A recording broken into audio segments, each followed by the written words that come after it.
now tuned in the greatest. Turn the music up in the headphones. Tim, you can go and brush your shoulders off.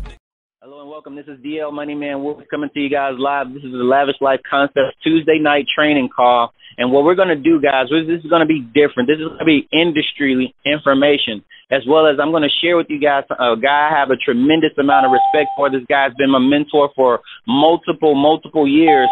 And I look up to this gentleman because he was one of the first African-American gentlemen that actually was one of the great icons as far as being, or idols to look up to. That was a dad as well as a successful businessman. This gentleman has been in the industry over 25 years, and he actually made millions of dollars in this network marketing industry. Right now, guys, I'm super pumped up for me to actually share with you a business partner as well as a mentor of mine out of California. This gentleman is Mr. Gary. Can you go ahead, press *6, sir? Can you unmute your line? Can you hear me? Gary, can you hear me? Yes, sir, I can hear you loud and clear. Yes, I can hear you. How you doing, DL? Better than amazing. How about yourself? Better than amazing as well, man. Thank you so much for having me as your guest on the call. I'm excited about sharing information with you and your organization. Anything I can do to help you expand, obviously, your success in the business you're already involved in. I see you're doing big things already. But obviously, I would love to be a part of the growth of your career, in the industry that I love so much for the last 27 years. And I really appreciate it. And what I want to do, I want to also provide an opportunity for people to ask questions at the end of the call, if you're okay with that. I don't have a lot of time to be on the call. I probably got about 30, 35, 40 minutes at the most. And then I have to be on stage at another big event here in California. But I'm honored to be on the call, honestly, DL. It's been great working with you and mentoring you. I don't know, how long has it been now? How many years has it been? 6 years, 5 years? I don't know what it's been. Yes, 6 years. 6 years, man. So I watched you just grow up as a person, and you and your wife, man, I just love you guys to death, man, and I can't wait to get a chance to come down and spend some personal time with you, as well. But I want to start the call off, first of all, by giving everybody a little history lesson, on myself, because you don't know me, obviously, but I've been in the industry, as DL told you now, for 27 years. I eat, sleep, and drink the industry of network marketing. I love it.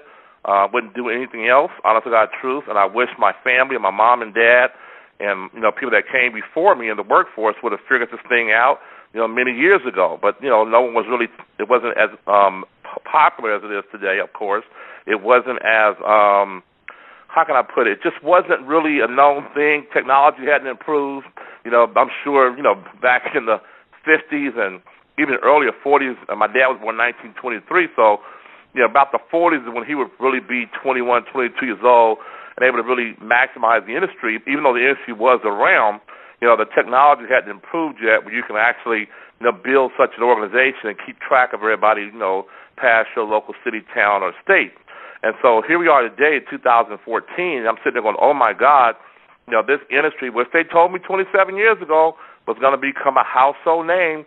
Universities are going to start teaching the power of network marketing. And here we are today, USC, the University of Chicago. I can name probably 15 major universities that are now teaching network marketing to their students because students are starting to question, hey, what's going on here? This college education that you made me pay for, is nothing but a receipt. I'm in debt, $40,000, $50,000, $100,000, and now here you guys can't tell me, you can't provide me with a job because what you taught me was in an analog world. What you taught me without school was built on an industrial system, and today we now have, obviously, a different world. The good news is that all of us are already involved in network marketing. I don't have to preach to the choir. You guys have already made a decision to be involved in this industry. Now, my goal, honestly, and the reason I'm on this call, other than the fact that DL invited me, is to really to make sure that you carry yourself in such a way and have success, not get rich quick, but you're going to have success faster than you'll ever have in the corporate world, of course. But we want to make sure you carry yourself in such a way as a network marketing professional, and you really want to be a professional. See, when you become a professional ball player, a professional singer, the word pro is in front of it, pro. You want to be a pro network marketer. You don't want to be an amateur network marketer. Yes, we all start out somewhere. We don't start as a pro, but the goal is to really carry yourself in such a fashion where all of a sudden the industry as a whole benefits from your success when you're going to be interviewed by Piers Morgan on CNN, when you're going to be interviewed, about all the major talk show hosts, whether it be Jimmy Kimmel or any of the talk show hosts, whether it be the weekly news in your town, city, or state, or be on an international level. I believe that network marketing is going to take the position of creating, the most millionaires, which we already have done that, but now it's going to become publicized. So that's the reason why this call is so acceding to your business, and then give you the confidence to know that maybe you just got involved in this industry a week ago, a month ago, or a year ago, and you're still hearing what I heard 27 years ago. It's a scam. It's a pyramid. You be careful. The guy at the top makes all the money. You got to get in those things at the right time. Yes, that's right, folks. If you heard those things, guess what? They were saying that crap 27 years ago. How about that? So don't think that what you're hearing is original. Don't think that, oh, my God, I can't believe they said that to me. Why? Well, guess what? They've been telling us that for 27 years of my 27 years in the business. And we're going to hear that probably for the next 27 years. The good news is, as we're growing and you become a professional in this industry, less and less people are going to say that and get away with it. See, right now people say it and they get away with it. But I promise you the next 30 years, people say that, and everybody in the room will look at them like, you're stupid. That's stupid for you to say that's a scam. Why? Because you obviously have not been paying attention. That industry is the most powerful industry in the world. And that'll be somebody saying that that's not in your industry, because it's going to be commonplace to know that if you're in network marketing, that you have the best of both worlds, the best of business ownership and the best that you don't have to come with a lot of capital up front like most traditional businesses, and your failure rate actually is minimized because you have such a big corporation that's supporting you and saying, we got the hard part figured out. We got the legal department figured out. We got the marketing department figured out. We got the compensation figured out. We got the payroll department figured out. We got the advertising department. Everything we got is already figured out. You just have to plug your name into this template called network marketing and start building your own company within a company, and you don't have to go spend millions of dollars, on a traditional business and pray that you make it 5 years, which 80% of most businesses fail in the first 5 years. And I don't care if you're selling Bibles. I don't care if you're selling the cure to cancer. The first 5 years in business, most people fail. And so I just want to make sure that you understand the power of what you're involved in. This is not a joke. It's not a recruit three who get three who get three who get three. Yes, it does come out that way when you draw it out on paper, but that's not our game. If you want to be in this industry, as long as me and my wife have been in the business, 27 years for me, 25 years for her, full time. We've made millions of dollars. And we continue to get a residual check every single month, whether we do it or not, okay? So we're not and we live in a nice multi-million-dollar home here in California, and guess what? California dirt is different than Atlanta, Georgia dirt, okay? So in Atlanta, Georgia, you can probably get 100 acres for what I got a quarter of an acre for, okay, or three-quarters of an acre for. The point is that you're involved in something great. Now let me tell you what your competition is. Your competition is not another network marketing company. I read all these posts on Facebook and Twitter, and I see what the network marketing amateurs are putting out there, and you're trying to say you're better than another company and they're better than you. And hey, look, folks, I started out like that 27 years ago. I was 24 years old. I was full of piss and vinegar, as they say, right? I was so excited about it. I was in the honeymoon phase, and if you weren't a part of my company, you ain't crap. Your company sucks and my company is the best, And I think once you do it, if you make it past your fourth or fifth year, you're going to start realizing that, hold on a second. That's not my competition. My competition is not another network marketer. That's my friend. Why? Because if we go back and forth and start battling each other, then the regulators will shut down the entire industry, and we're all in trouble. See, folks, let me tell you something. Use this analogy. Think about this for a minute. You drive a Bentley, and I drive a Rolls Royce, okay? Or maybe you drive a Land Rover, right, or a Range Rover, and I drive an Escalade. In my mind, I just bought the best car on the market for an SUV. In your mind, you just bought the best car in the market for an SUV. And so we're now both parked on the entrance of the local freeway. And we're both parked. And you're just looking at my car, and you're saying, oh, my God, I love my Range Rover. That's an ugly Escalade. I'm looking at your Range Rover going, oh, my God, I love my Escalade. I would never buy that car, right? And we're both looking at each other. Folks, if we get out and we start bickering over whose car is better, what you don't understand the vehicle that we're in, whether it be your network marketing company or my network marketing company, those vehicles don't even operate unless you have a road to travel on. See, what controls your vehicle is not the vehicle. It's the highway. See, if they shut off that highway called network marketing, we're going to be parked on the side of the road, realizing quickly that we're not in control. See, the industry of network marketing is the highway. We want that highway to what? Always be open with no traffic on it. We can get that thing go as fast as we want, like we could do with the Autobahn in Germany, right? We want to make sure that that vehicle that we bought, whether it be the Escalade or Range Rover, that vehicle could get out there and do what it's designed to do. So the network marketing industry is bigger than all of us as individuals. And you have to buy into what I'm telling you, okay? Because let me tell you who your competition is. Are you ready? It's corporate America. Your competition, that's right, is corporate America. Let me tell you why that's your competition. It's number one, by the way. Because all those kids' lives, okay, or should I say all those adult lives, when they were kids, from the time they were old enough to understand, they were told by their parents, aunts, uncles, nieces, and nephews, neighbors, pastors, coaches, all authority figures said to them, go to school. That's right, right? When a cop would come to our neighborhood, right? When I was a little kid playing football in the street and I was 5 years old and I had 4 or 5 of my buddies, a police officer coming down the street, and this is back in the day when they would give you baseball cards, right? And they would give out baseball cards to all the little kids because the cop was like the hero in our neighborhood, right? And you know what they would always say? Stay in school, young man. If you see a firefighter, your school would give you a field trip and take to the fire department, right? And you see the big old fire engines, right? And those guys would say what? Stay in school. And maybe if you're lucky enough, you have a star football player, a basketball player, or an entertainer come to your church or your school and speak, right, on career day. And they all say what? Stay in school. Why? Because you go to school, you're going to get yourself a good job, young man. And your whole life you've been hearing that. All of a sudden you turn 20 years old. You turn 18 years old. You turn 20, 25. Some of us are 30 and 40, and you finally have somebody say, hey, look, you don't have to take that route. Your first thinking is going to be, you stupid. I've been hurt my whole life. I've been hearing, go to school, get an education, get a job at a big company, and now here you are telling me that I don't have to do that.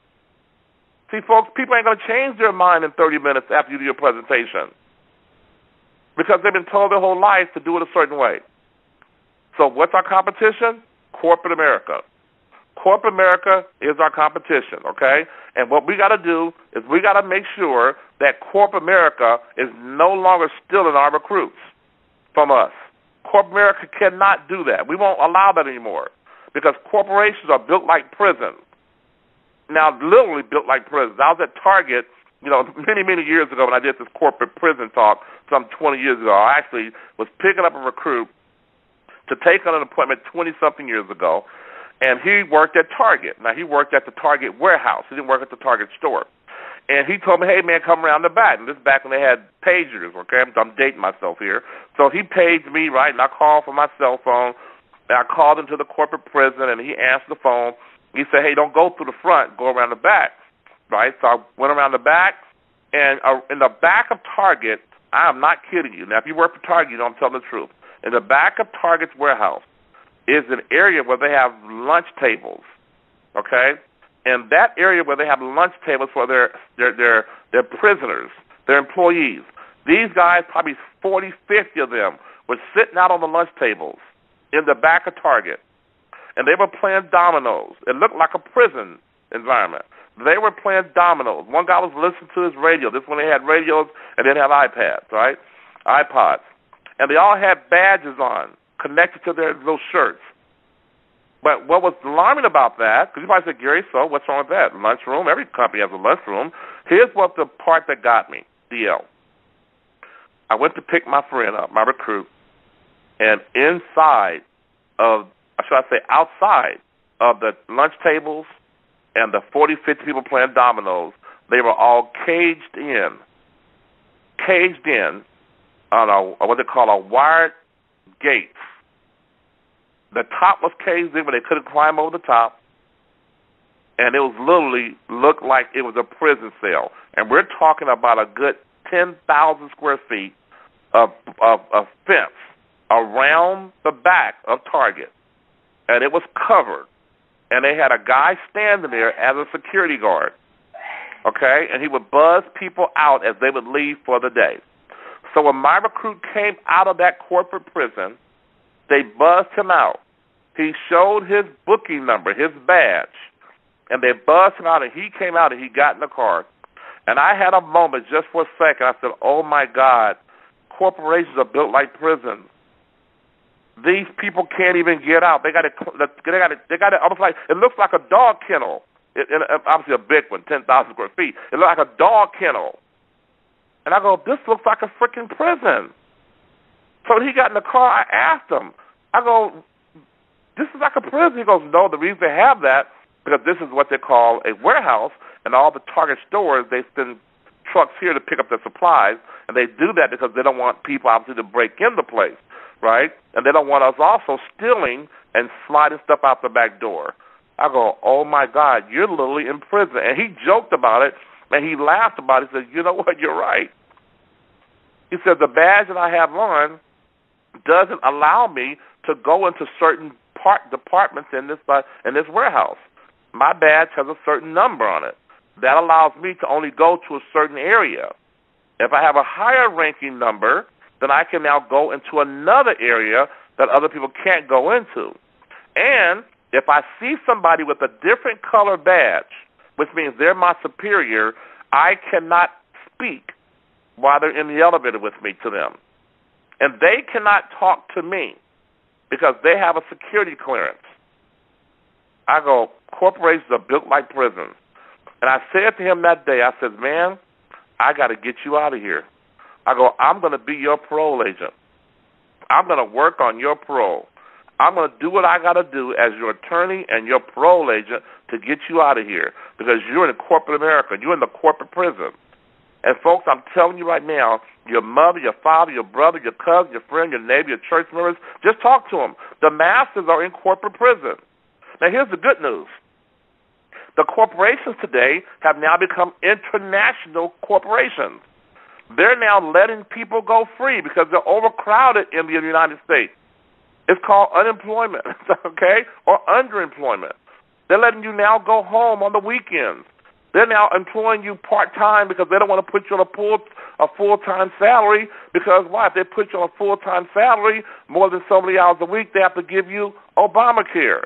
So because of Obamacare, the prisons are starting to let some of these prisoners go home early. But you know what most people do? Because they've been a prisoner their whole entire life, they're institutionalized, the prison guard says, go home. You can't be here 40, 50 hours a week anymore. You go home.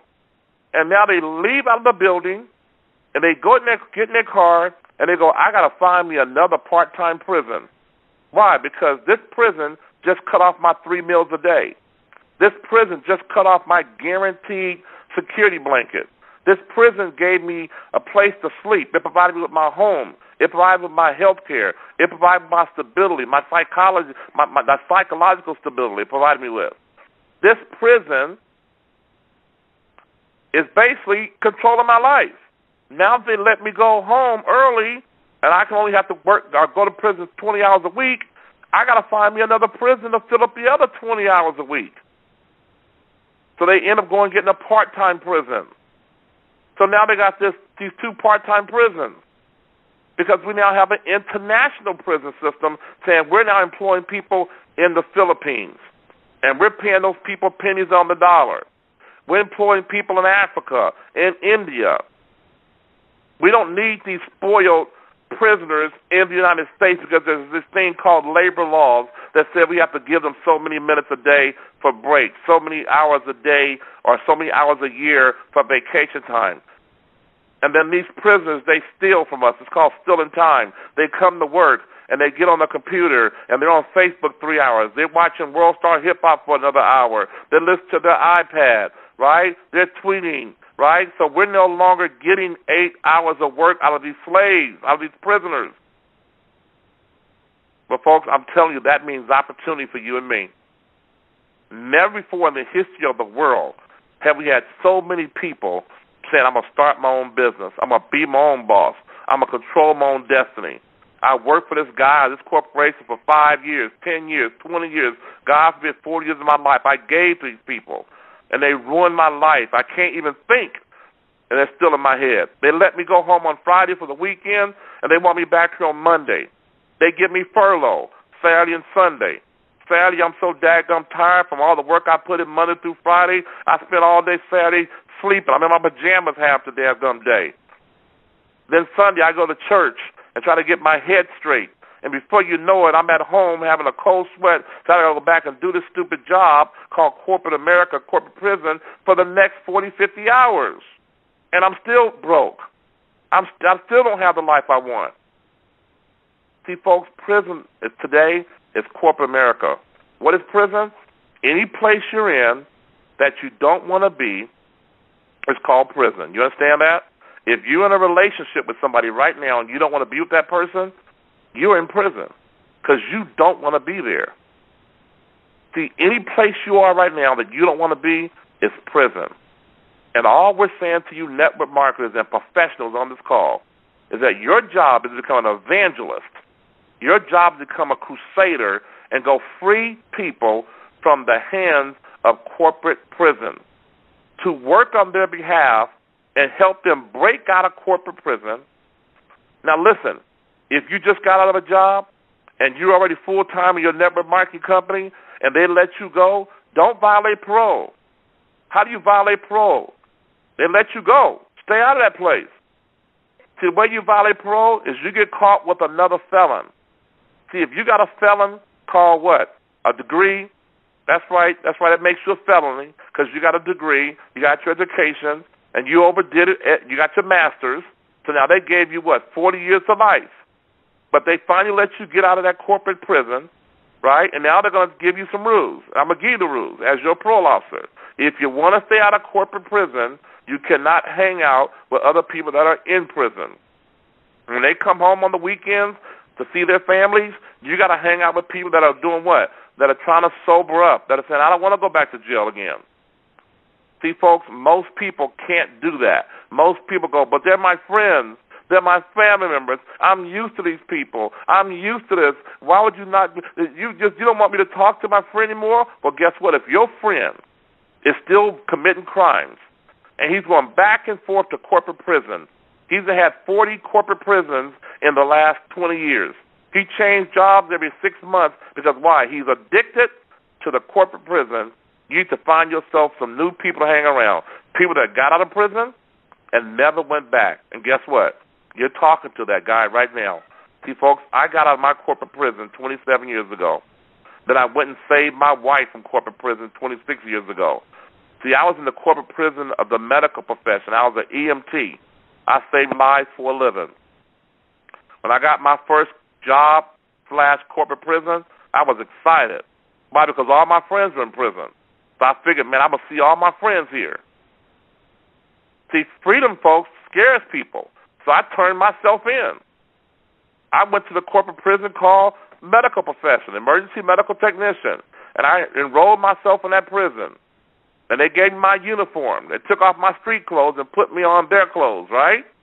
And then they said, what? Hey, you better be here Monday through Friday.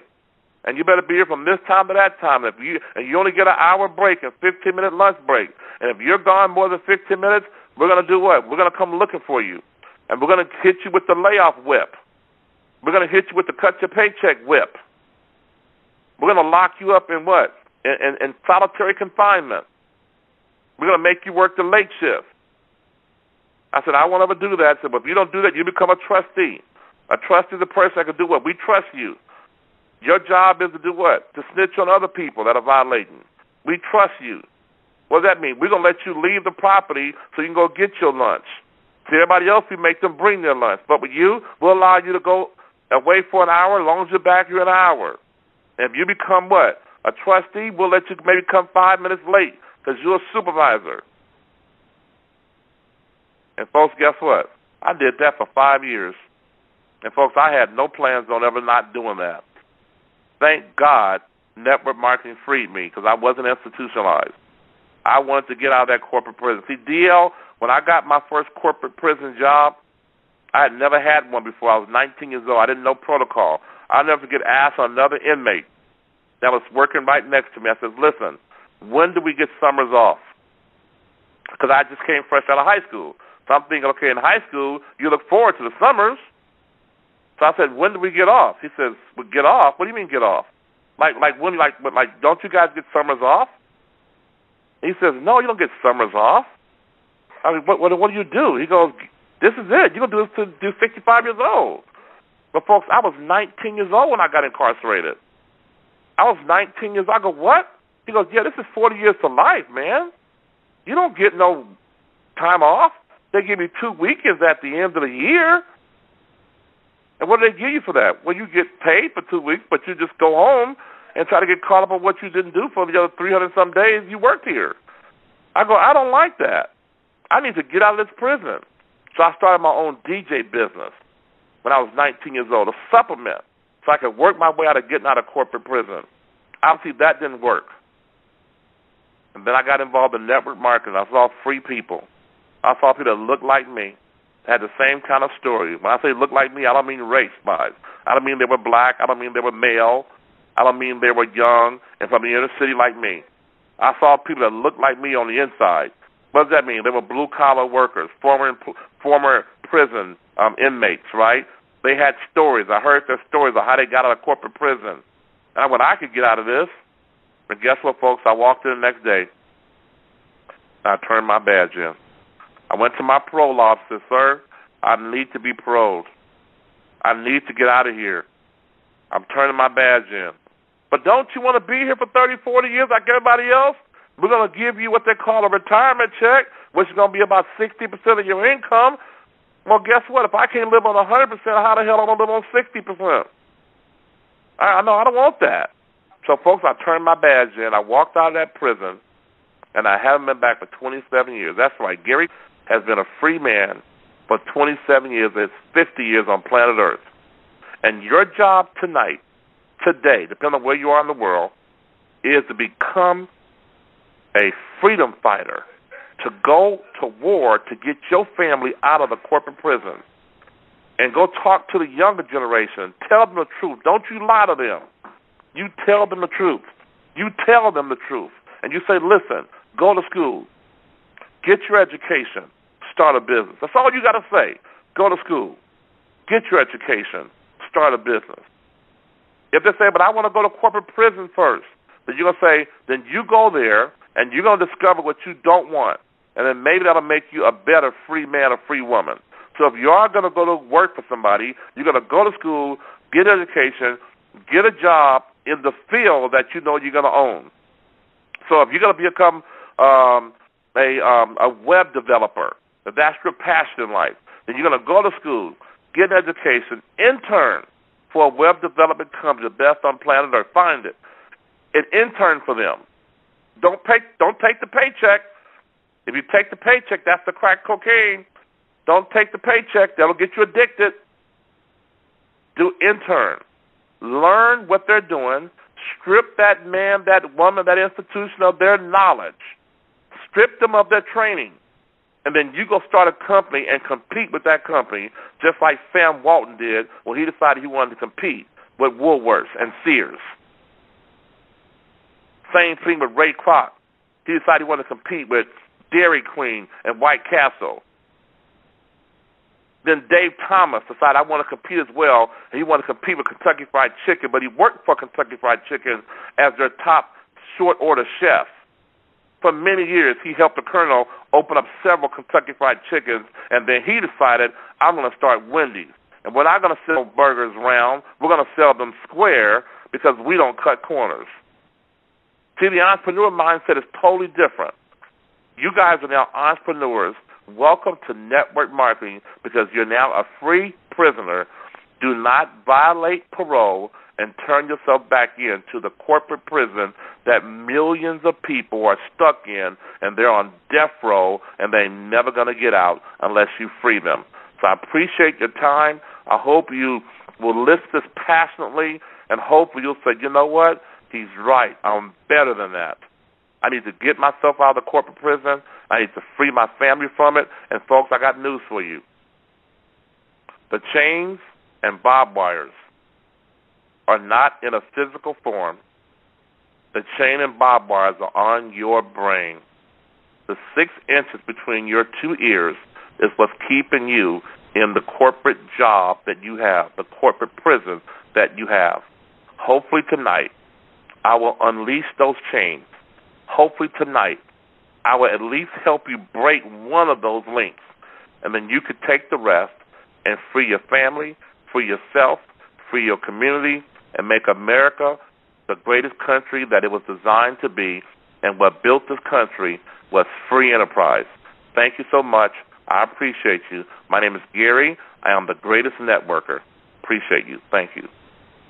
Wow. Gary, I just want to say I appreciate you. I definitely understood from the time I sent you that message and called you on the phone that it was going to do exactly what you just did. I hope to God that everybody let that information, those nuggets, that story impact them. And I just want to say appreciate it.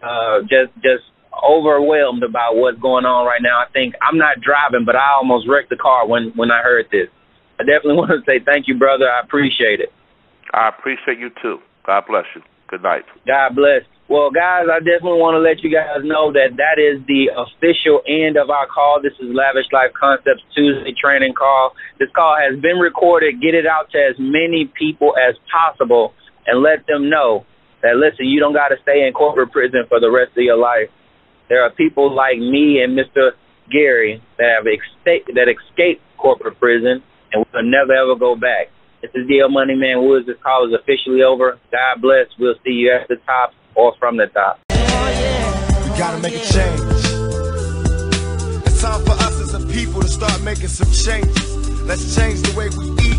Let's change the way we live. And let's change the way we treat each other. You see, the old way wasn't working, so it's on us to do what we gotta do to survive.